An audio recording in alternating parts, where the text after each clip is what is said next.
Bienvenidos a un nuevo espacio de BLA Global con temas de carácter empresariales y de negocios, y en esta ocasión de auditoría, específicamente de un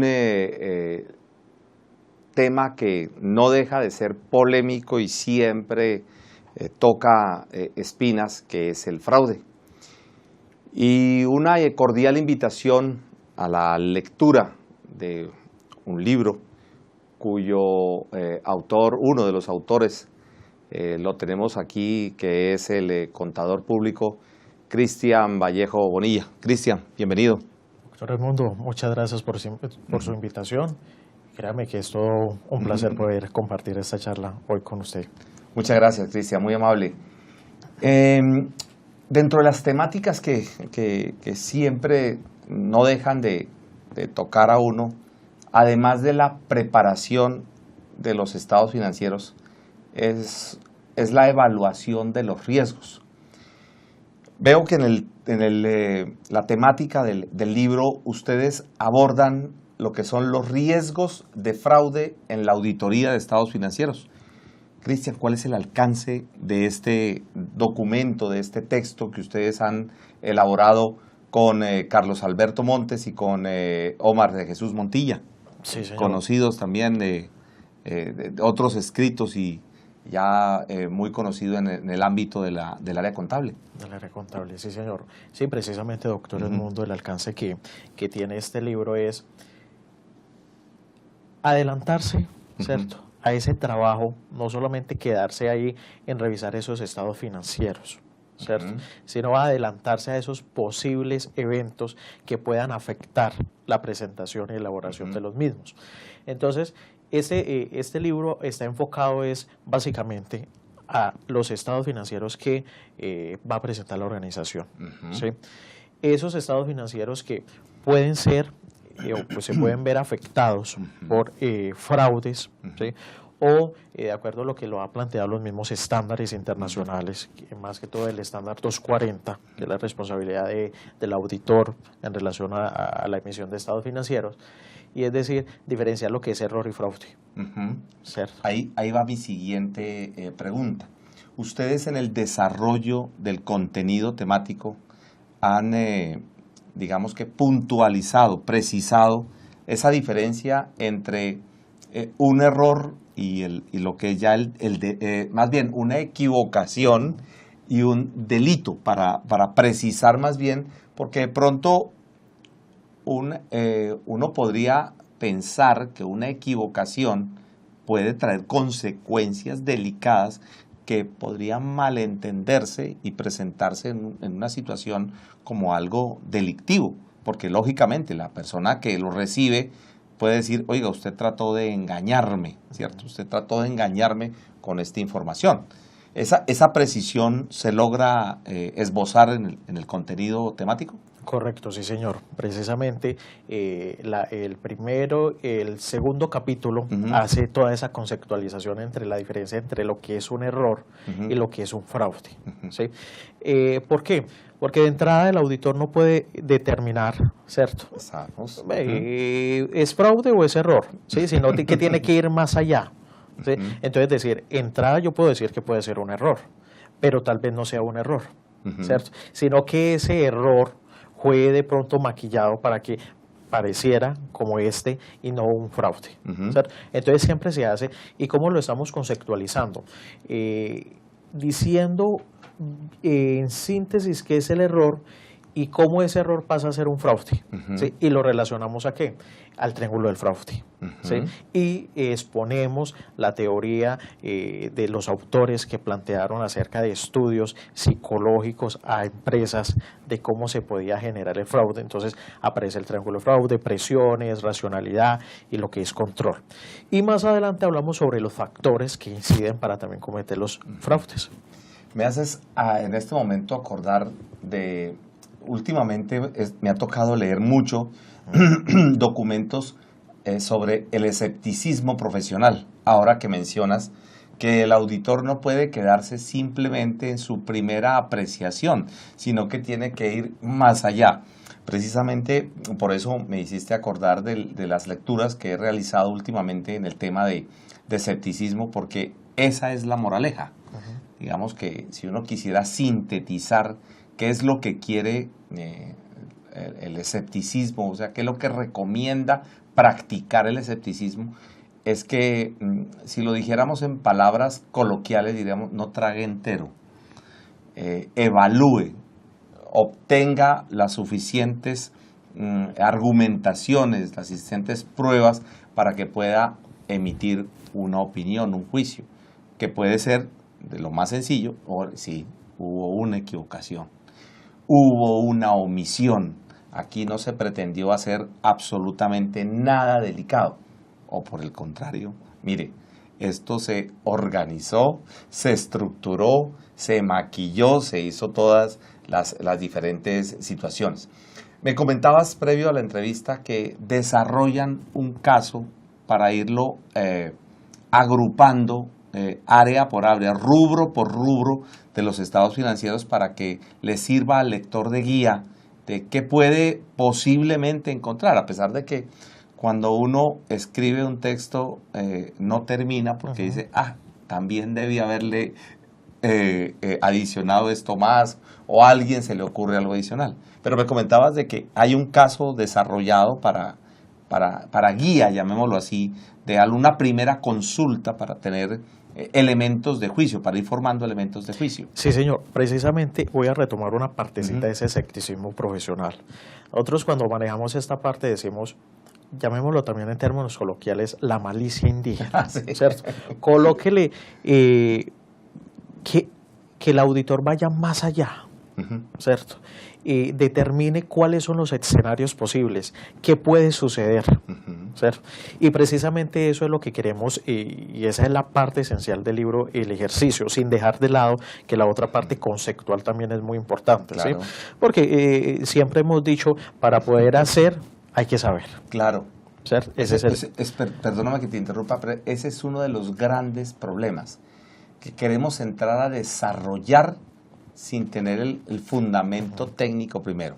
Correcto, sí, señor. Entonces, esa parte, nosotros ya toda esta teoría la comenzamos a plasmar en el ejercicio, que es el capítulo final, ¿sí? Entonces, ¿qué cogimos? Todos los rubros de los estados financieros, es un modelo estándar, ¿sí?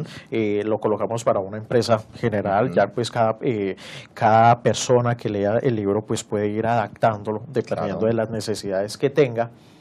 Y cogimos lo que es el grupo 11, 12 y comenzamos a colocar ciertos riesgos que puedan afectar esa auditoría. O sea, una lista sugerida, llamémoslo así. Sí, señor. Y precisamente en el caso nosotros a veces planteamos el arqueo de caja general. ¿Sí? Y entonces a veces decimos, el arqueo de caja general está bien porque me dio lo que está en físico con lo que está en el estándar, ¿sí? En lo que arroja el sistema. No, vamos más allá. ¿Sí? Revise los documentos, pero revise esos documentos y revise las fechas. Y entonces haga un instructivo que no solamente cuadre en cifras, cuadre en la parte aritmética, sino donde está la parte también cualitativa de ese arqueo de caja general. ¿Sí? Entonces ahí comenzamos a hacer todo ese esbozo de qué se puede ampliar en esa parte. Me haces acordar nuevamente, cada vez que anotas, tengo la costumbre de que vas narrando y se me van como formando figuras en lo que me comentas. Un cuadre de caja en una empresa siempre cuadró. Nunca hubo un descuadre. Sin embargo, el administrador tenía grandes sospechas con la persona que facturaba y a su vez manejaba, digamos, los recaudos.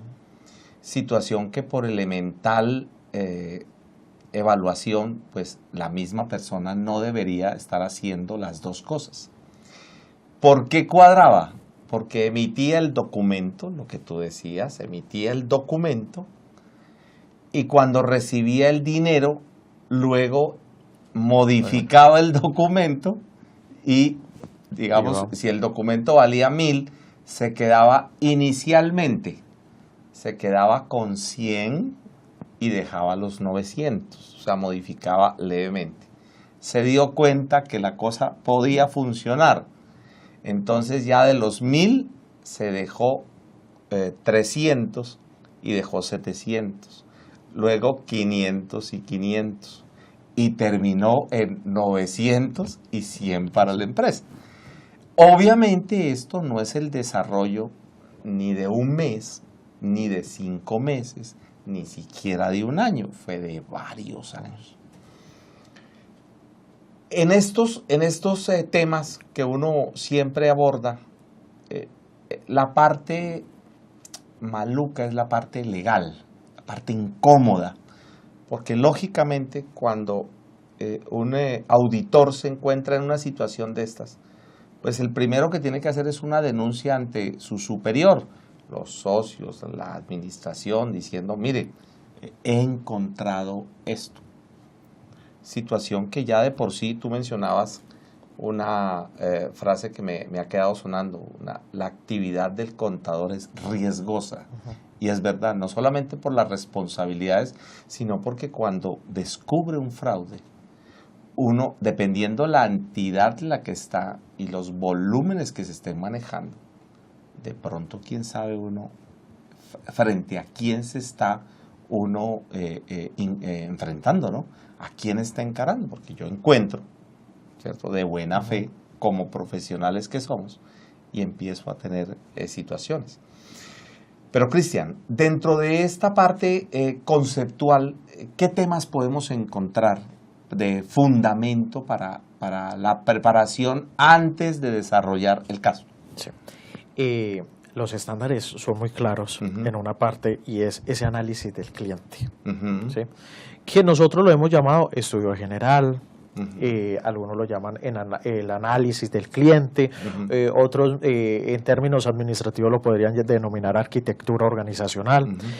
Ahí está la base de nosotros. Antes de hacer la auditoría de estados financieros, haga un análisis de su cliente. ¿Quién va a ser? ¿Sí?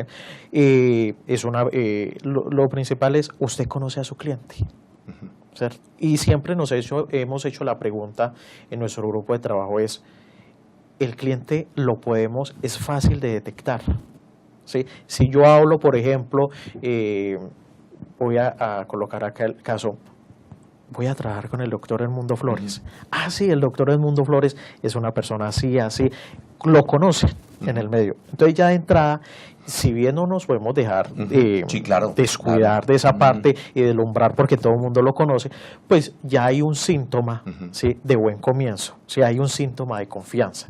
Una presunción inicial, llamémoslo así. Sí, por así decirlo. Entonces, pero si yo pregunto en el medio, el doctor Edmundo, ¿quién es él? Sí, no lo conocemos. Entonces va a haber ya ahí de entrada, y lo que voy a relacionarlo acá un poco con el control de calidad, la ISQC1, ¿cierto? Entonces decimos, bueno, ¿qué vamos a hacer? ¿Aceptamos el encargo o no lo aceptamos? ¿Sí? Porque ya de entrada ya comenzamos a ver que hay unas deficiencias con el cliente. Claro. ¿Cierto? Entonces, lo primero que estamos haciendo, y es el capítulo, recuerdo si es el tercero o cuarto, habla sobre las técnicas de auditoría y hacemos mucho énfasis en el estudio general. Analice su auditoría, su cliente, diga si también es exacto para poderlo evaluar, ¿sí? Porque puede ser que el cliente yo lo conozca, ¿sí?, y sea un buen cliente, pero yo no tengo la experticia para poder hacer la auditoría ya.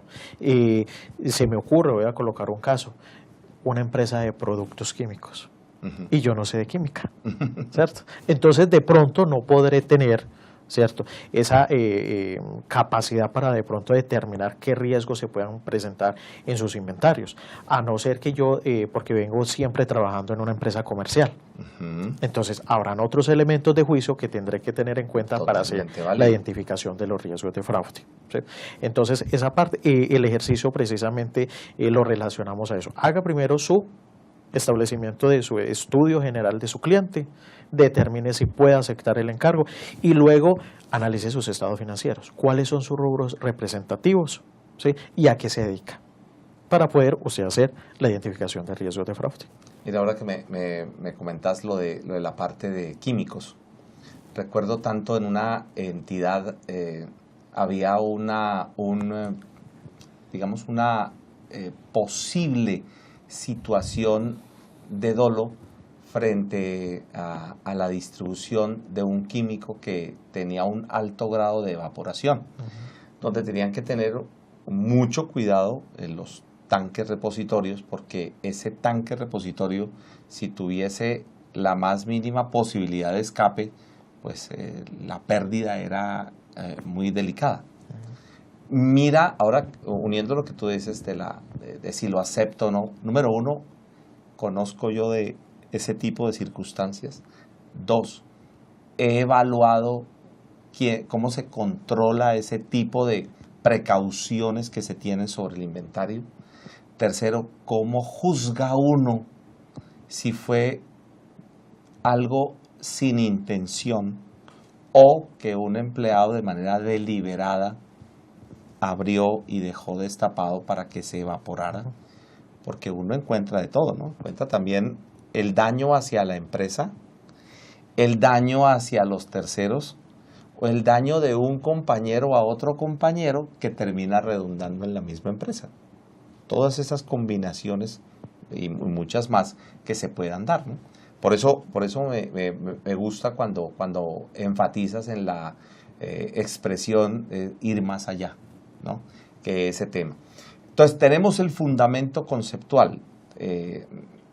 Cuando mencionas el estándar, no sé a qué grado de detalle se toman los estándares de auditoría o simplemente la ubicación del lector sobre el estándar, más no el desarrollo de la temática. Tengo entendido eso.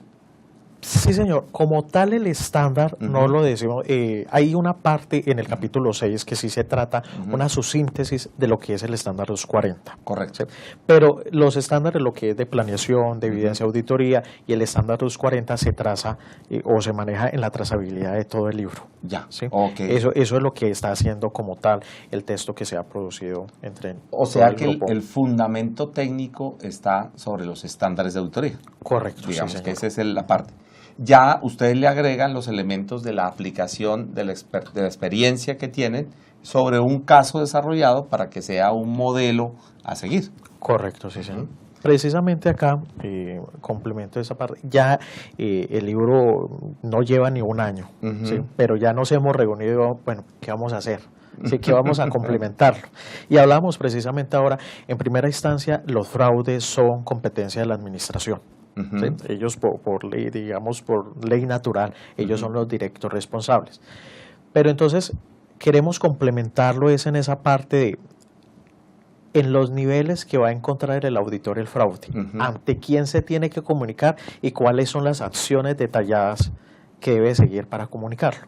¿Sí? Porque no es lo mismo que se encuentre el tesorero haciendo fraude, cuando yo ya me encuentro que es la junta directiva quien es el que está cometiendo el fraude. ¿Cierto? Entonces a ella digamos que las acciones se vuelven más complejas, ¿sí? Y mucho más cuando hablábamos al principio, ya la integridad del contador, claro, o en este caso del profesional, ¿sí? Se va viendo involucrada. ¿Sí?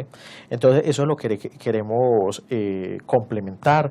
Hemos hecho acercamientos con juristas para que nos colaboren en esa parte cuando es una instancia mucho mayor que ya va a entrar órganos como la Fiscalía General de la Nación, como estos papeles de trabajo, ¿sí? Que bajo el estándar 230, que es documentación de la auditoría, pues deben de cumplir unos requisitos, pero que esos documentos ya cuando pasan a un organismo judicial sean aceptables y válidos. Sean aceptables, sí, señor, como es el proceso de la cadena de custodia. Y lo otro es que en el ejercicio lo queremos ampliar, es haciendo instructivos del análisis del cliente, pero entendiéndose el cliente no solamente con los que yo transo a los que les vendo, sino que mi cliente en primera instancia son mi propia gestión del talento humano. Claro, ¿sí? Claro. Ellos son el primer foco de fraude que yo voy a tener en la organización. Y lo que hablábamos ahora, nos hemos encontrado en entidades que los mismos funcionarios, porque están inconformes con la administración, entonces hacen ciertas estrategias para poder perjudicar a la misma. Y eso lo desarrollamos en grosso modo cuando hablamos de la malversación de activos. ¿Cuál es la malversación de activos? La administración y cuando es un funcionario de más abajo. ¿sí? Dependiendo el grado jerárquico que sí, tenga. No. Entonces se coloca es el mismo formato, quien lo causa, ¿cierto? Pero entonces quien lo causa, el funcionario, quien lo causa, la administración. Entonces las causas y efectos van a ser distintas. Traigo a colación un caso que nos encontramos precisamente, un funcionario inconforme, porque ingresó de vacaciones, ¿sí? Pero como él no pertenecía a la administración, entonces no le celebraron como le celebraron a la jefe de cartera, ¿cierto? Entonces se comenzaron a entregar créditos pasando todo lo que está estipulado en el reglamento de crédito. Entonces, no, entreguemos, y toda esa cartera entró en un estado de morosidad que finalmente se perdió. Claro. Un funcionario inconforme, de acuerdo a lo que plantea el triángulo del fraude. Racionalidad. Estaba inconforme el funcionario. Entonces, eso también estamos planteando, que la administración debe saber quién es su gestión del talento humano y hacerle seguimiento a todos, digamos que a todas sus actitudes, a todo su desempeño. Y ese es como el primer control que nosotros diríamos que habría que colocarle. Mira que dentro de los fundamentos uno podría hacer muchísimas combinaciones. Cuando se menciona fraude, uno podría presumir de pronto que cuando está en una empresa de familia, los miembros familiares no van a tener o no van a correr el mismo riesgo. Y resulta que las empresas de familia son tan vulnerables, o en unos casos mucho más vulnerables que una empresa que no lo es de familia, o que trabajan más bien miembros de la familia, que puede llegarse a conocer. La relación con Carlos Alberto Montes. Veo que trabajas con él directamente en la empresa de auditoría. Sí, señor. ¿Cierto? Y con Omar de Jesús Montilla. Además de con ambos de ser amigos, con Omar de Jesús trabajamos propiamente el tema es académico. Ok. Sí, con ellos hemos... ¿Tú también estás involucrado en el área académica? Sí, señor. Precisamente doy clases en pregrado y en posgrado. En pregrado estoy en este momento con toda la parte de contabilidad financiera, en el enfoque de NIF, ¿sí? Y en posgrado he manejado precisamente todo el tema de la parte de auditoría. Sí, señor. Cristian, gracias por presentarnos este libro. Para todos ustedes la recomendación es, ¿en dónde se puede conseguir este texto? A propósito, ¿en las librerías? En este momento está la Librería Nacional, la Librería Panamericana, no recuerdo la otra librería grande que existe, pero sí es de fácil acceso. Recuerden a todos ustedes, riesgos de fraude en una auditoría de estados financieros. Los autores Carlos Alberto Montes, Omar de Jesús Montilla y Cristian Vallejo, nuestro invitado de esta ocasión. Cuando vayan ustedes así obteniendo nueva información, nos gustaría conocerla, porque sé que además de la parte conceptual y académica, pues está también pues la experticia, que es la que en últimas, la que más vale en un texto, porque tú muy bien lo comentabas previo a esta entrevista, la información está en internet y uno la consigue. La experiencia y la estructuración es lo que toma el trabajo de hacer este tipo de labores, de ponerse a compilar, a organizar una idea que tenga un desarrollo, un inicio, un desarrollo total y un final. Para nosotros un gusto tenerte, Cristian, y que esperamos sigan teniendo éxitos con el libro, y a todos ustedes los invitamos para que fortalezcan sus habilidades. Me parece pertinente es que la profesión, soy un amante de la profesión, me excusan, pero siempre he querido ver nuestra profesión cada vez más enaltecida. Es el conocimiento el que nos permite a nosotros enaltecerla. Toca a Cristian el caso de las responsabilidades jurídicas. Ni más faltaba, eso es algo que tenemos que hacerlo. Nos cita los estándares internacionales, nos habla de escepticismo, nos habla de documentación, nos habla de control de calidad. O sea, es una estructura técnica que hay que tener, y que me parece muy pertinente que la hayan logrado ustedes en equipo compilar a través de este trabajo. Doctor Raimundo, no, quedamos, no solamente a nombre propio, sino a nombre de mis otros compañeros, quedamos muy agradecidos por permitirnos difundir y compartir también con todos ustedes y en especial con su equipo de trabajo, este trabajo arduo, porque de verdad sí es, y como le decía al principio, para leer los estándares están colgados en internet, claro. ¿Cierto? Y precisamente nosotros hemos dicho, es un estándar, ¿cierto? Pero hay que comenzarlo a ir bajando, claro, ¿sí? claro. Bajando. En lo que hablamos, todo lo que comencemos de aquí en adelante, que ya estamos complementando, hay nuevos proyectos, de antemano estaremos con usted también compartiendo toda esta parte. Hay una frase que quiero aquí traer a colación, que una vez se la escuché a usted en una clase que vi, y es: el contador público es el médico de la organización, ¿cierto? Sí. Y lastimosamente muchos de nuestros colegas no se han dado cuenta de eso, ¿cierto? El contador es el que más sabe de la organización, porque por ahí es donde pasa toda la información de la misma. En asuntos normativos yo considero que somos cuasi abogados, porque nuestra profesión tiene una trazabilidad de normas. Es un fundamento muy bueno, lo mejor posible. Sí, señor. Y por ejemplo, lo que estábamos hablando de riesgo de fraude, nosotros acá, y por eso queremos ampliar la visión del libro, ¿sí? Porque es una visión extremadamente administrativa, financiera y de auditoría. Sí, la parte técnica. Correcto, sí, señor. Ahora nos toca es: ¿dónde está el Código de Comercio? ¿Dónde está la parte civil? ¿Dónde está la parte penal? Y también, ¿dónde está la parte disciplinaria de nosotros? Claro. ¿Sí? Que eso también tenemos que involucrarla. ¿Qué sucede cuando la omisión de nosotros se hizo por una indebida diligencia? ¿Sí? Entonces, una cosa es, porque nosotros también nos podemos equivocar en que nuestros procedimientos no detectaron a tiempo, pero nosotros lo hicimos, ¿sí? Entonces, hubo una omisión debida, entre comillas, ¿sí? Porque hicimos el trabajo, pero de pronto no materializamos, ¿sí? El alcance de esa auditoría. O por el contrario, sencillamente nos dedicamos solamente a revisar, o como algunos dicen, colocar chulitos rojos, ¿sí? Y no fuimos más allá. Tristemente, a veces termina la profesión en eso, y es lo que hemos tratado de buscar en estos espacios, de motivar a los colegas y poder decirles, esto no se aprende de manera diferente a prepararse y aplicar, porque la aplicación es lo que va nutriendo cada vez más. Nuevamente, gracias a ti y a tus extensivo a tus demás colaboradores con el tema del libro, y a los cuales les agradecemos mucho pues participar y contribuir a la comunidad contable, porque sabemos el esfuerzo que implica dedicarle tiempo a plasmar unas ideas en esto, porque cada vez que lo hago me doy cuenta todo lo que significa hacer un libro.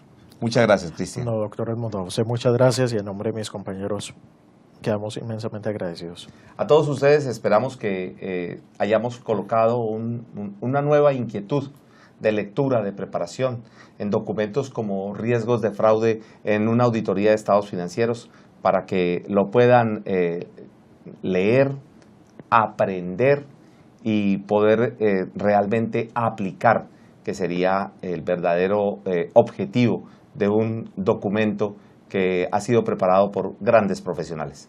Muchas gracias a todos ustedes y hasta una próxima oportunidad.